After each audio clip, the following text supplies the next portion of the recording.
হ্যাঁ মাশাআল্লাহ খুব সুন্দর হয়েছে। মাটিগুলো খুব ভালো ভালো মাটি। গমও তো খুব সুন্দর হয়েছে।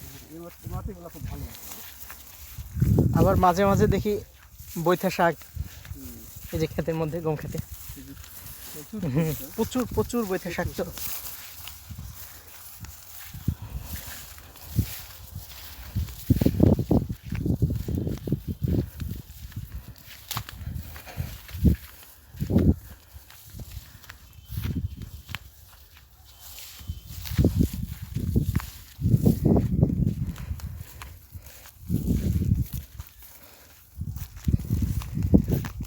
ওই যে দেখেন কত বক পাখি। পিলার পেতে ছেড়ে দিয়েছি। হ্যাঁ, বিলের পানি তো শুকিয়ে গেছে প্রায়, হ্যাঁ, আর অল্প একটু পানি আছে।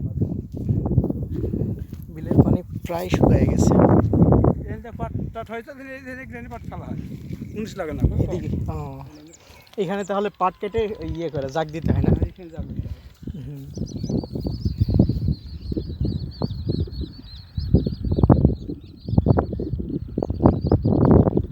কি সুন্দর বক পাখিগুলো উড়ে বেড়াচ্ছে।